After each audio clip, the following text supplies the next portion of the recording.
के मेरे परिवार के सभी लोगों से निवेदन करना चाहता हूँ कि मध्य प्रदेश के अंदर 20 साल से भारतीय जनता पार्टी सरकार है, महापौर भी उनका है, विधायक भी उनके, संसद भी उनके, पार्षद भी उनके, और हर बार उन्होंने घोषणा करी है। परंतु मुख्यमंत्री जी ने इंदौर के लिए बोलते मेरा अपने अपनों का शहर है, परंतु मैं कहता हूँ मैं ये मेरा अपनों का शहर है। उसके बावजूद आप देखिए उनको परसों रात से लेके अभी तक 4 बार इंदौर आना पड़ा। लगातार सेंट्रल मिनिस्टर आ रहे हों, मुख्यमंत्री आ रहे हैं, बाकी जितने नेता सब आ रहे हैं, परंतु 5 बार उन्होंने घोषणा करी है। परंतु पहली बार इंदौर की जनता को लगता है आपको मुख्यमंत्री बनाया है, आपके वहाँ संसद बनाया है, उन्होंने आपको महापौर बनाया है। जब भी आप घोषणा ही करते रहे, परंतु अब तो आपने हद कर दी कि अभी भी आप बोले कानूनी वेद करना है, मुझे करना है। अभी तक क्यों नहीं करी? आपके पास 20 साल के अंदर सब कुछ था, सब कुछ होने के बाद भी आज आप बोल रहा है और आपको बस्ती बस्ती घूमना पड़ रही। ये होना था कि हमको इंदौर में नहीं घूमना है, ये मेरे सपनों का शहर है, मुझे हमारी जनता जिताएगी। परंतु आपका पूरा तंत्र, पूरी भारतीय जनता पार्टी के लोग, सब लोग इंदौर में एक बच्चे को हारने लग गए। अब ये बच्चा हारने वाला नहीं है, इस बच्चे का परिवार चुनाव लड़ रहा है। 18,500 लोग मेरा परिवार है और ये सब मिलकर चुनाव लड़ रहे हैं। अब इंदौर के अंदर ऐतिहासिक जीत होगी, क्योंकि इनने बच्चा बोला है, जो बच्चा काम कर सकता था उसने काम करके दिखाया। अपनी जान हथेली अपने परिवार के लिए करी, और जो इनके किसी लोग ने एक की जान हथेली भी रखी, सब अपने मोबाइल बंद कर अपने अपने घर में बैठे। उसके बावजूद भी विकास की बात हो, इंदौर की जनता की विकास की बात हो, हर बात हो, हमेशा धर्म आगे बढ़ गया हो। धर्म की बात हो तो धर्म के अंदर जो यात्राएं मैंने करी, आज तक हिंदुस्तान में कोई भी विधायक भारतीय जनता पार्टी की पोस्ट नहीं कराई, किसी नेता ने नहीं कराई। धर्म के नाम पर सिर्फ वोट मांग लेते। ये चुनाव अपने परिवार का चुनाव है। आप मुख्यमंत्री होते हुए आप इंदौर में कुछ नहीं कर पा रहे। अब आप बोल रहे हैं हमको हमारा महापौर चाहिए, हमारे पार्षद चाहिए, इसका मतलब आपको मुख्यमंत्री नहीं चाहिए, आपको संसद नहीं चाहिए, वो विधायक नहीं चाहिए।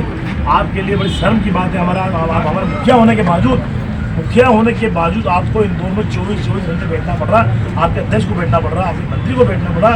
और इंदौर की जनता समझ गई है, जो मुख्यमंत्री होने के बावजूद जो बोल रहा है कि मेरी सरकार बनेगी तो मैं 11 ब्रिज बनाऊंगा। मैंने घोषणा करी है कि मैं अपने और अपने साथियों के साथ मिलकर इंदौर में 5 ब्रिज बनाऊंगा। कोविड के अंदर जो एक्सपायर हुए घर में मैं अपनी ओर करूँगा, क्योंकि इंदौर की जनता धार्मिक हो या राजनीतिक हो या सामाजिक हो या जन सहयोग से हर जनता करती है।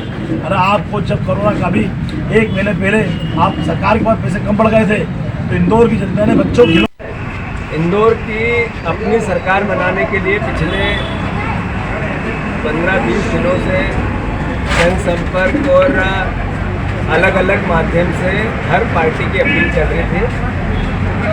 और मैं मानता हूँ शांतिपूर्ण जो इंदौर शहर में चुनाव चला वो एक इंदौर की पहचान है। जैसा इंदौर स्वच्छता में नंबर 1 है, वैसा ही स्वच्छ चुनाव हुआ या आज तक की यात्रा निर्विवाद निपटी। इसके लिए मैं सभी पार्टी के कार्यकर्ताओं को, कांग्रेस जनों को साधुवाद देता हूँ और आशा करता हूँ कि आने वाले एक दिन भी हम 48 घंटे आने वाले भी शांतिपूर्ण तरीके से चुनाव वाले दिन तक रहे। लोगों के मन को जीतने के लिए ज़रूर है कि प्रेम से, प्यार से, मोहब्बत से उनसे हम अप्रोच करें। मैं इस समय भारतीय जनता पार्टी के कार्यकर्ताओं से भी वो भी साधुवाद भी देता हूँ और प्रार्थना भी करता हूँ कि शांतिपूर्ण सब चले। बात इतनी है कि कल पूरे दिन इंदौर शहर में मुख्यमंत्री जी रहे, उन्होंने कई बातें की, वादे किए, पर एक आशा उनसे थी कि इंदौर की जो सबसे बड़ी समस्या को लेकर उनकी संजीदगी, जिसको उन्होंने नगण्य किया, केवल उनको वोट मिले, वो किसी भी रूप में महापौर बना ले। जैसे पिछले 15 साल में, 20 साल में उन्होंने लगातार मेट्रो की बात की, मेट्रो कमलनाथ लेके आए। 20 साल में लगातार उन्होंने अवैध कॉलोनियों को वैध करने की बात की, वोट लेते रहे पर वैध नहीं की। उसकी प्रोसेस कमलनाथ ने चालू की। इंदौर शहर की जो आत्मा है, इंदौर शहर का जो एक रीढ़ की हड्डी है, वो यहाँ का स्वभाव है। और यहाँ का स्वभाव हमेशा एक अच्छे इंसान, अच्छे व्यक्तित्व के साथ जाता है।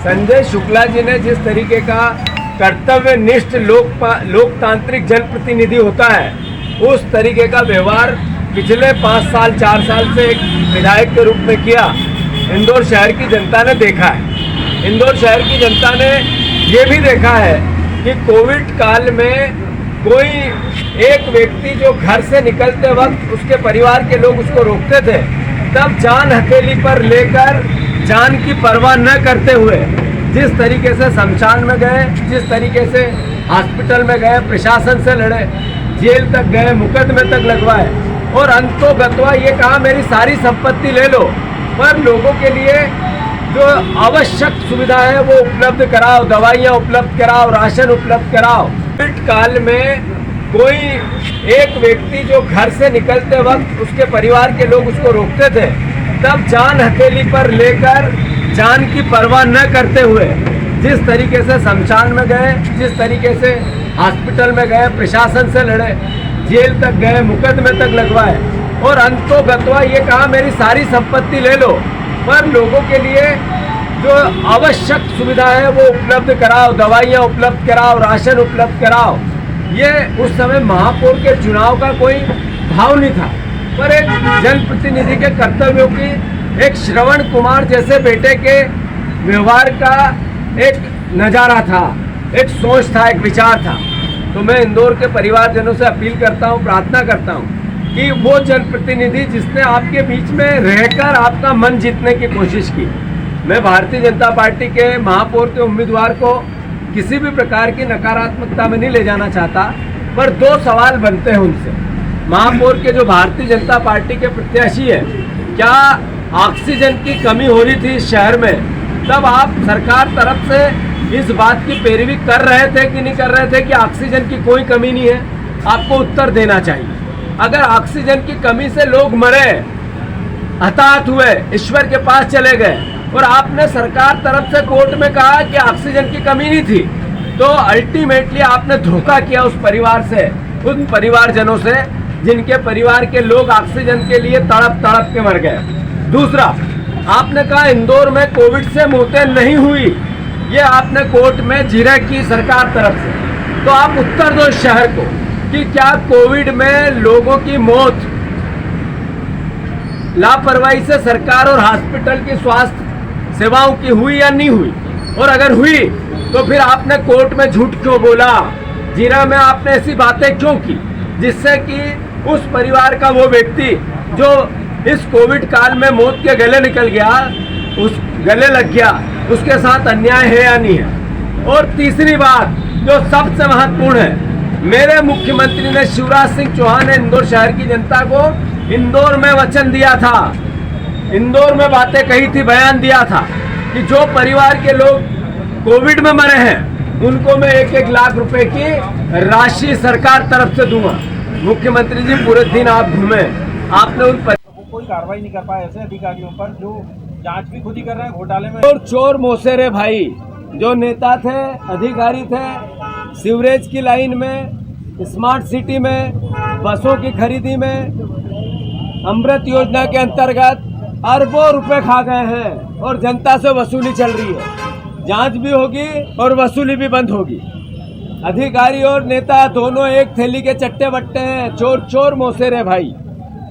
आप इनके भ्रष्टाचार पे कैसे रोक लगाएंगे? बनने दो, महापौर बताएंगे। मैं स्वीकार करता हूँ कोरोना काल में एक गलती कर गए, इन्होंने ऑक्सीजन के टैंकर की पूजा नहीं की, लोग ऑक्सीजन से मरते रहे और ये पूजा करने नहीं गए। वो बीजेपी के सांसद गए, बीजेपी के मंत्री गए, बीजेपी के विधायक गए, लोग ऑक्सीजन के लिए मरते रहे, ये पीथमपुर रोड पे पूजा करते रहे। ये नहीं कर पाए, इनकी गलती है, इनकी गलती है। आईसीयू में जाके फोटो नहीं खिंचाए मरते हुए लोगों के साथ, ये गलती है इनकी। हमारा सांसद आईसीयू में जाके फोटो खिंचवाता था कोविड काल में, ये नहीं कर पाए। ये नहीं कर पाए ऐसा कि लोग तड़प तड़प के मरते रहे और ये फोटो विजुअल नहीं बना पाए। वो बीजेपी के लोग उनकी मौत पे भी फोटो विजुअल बनाते रहे, ये इनकी गलती है। ये गलती है कांग्रेस पार्टी की कि जब मौतें हो रही थी तो हम आवाज़ उठा रहे थे और वो बर्थडे मना रहे थे। गलती है संजय शुक्ला की। गलती ये भी है कि जिस तरीके से राशन की किल्लत आ रही थी तो बीजेपी के लोग अपने घरों में राशन सरकारी भर भर के नेतागिरी कर रहे थे। ये अपने घर का राशन बांट रहे थे, खरीद खरीद के लोगों से झोली फैला फैला के राशन ले रहे थे और घर घर दे रहे थे। ये गलती कर दी। ये सेवा वो सेवा कर रहे थे और ये अधर्म कर रहे हैं, ये गलती है।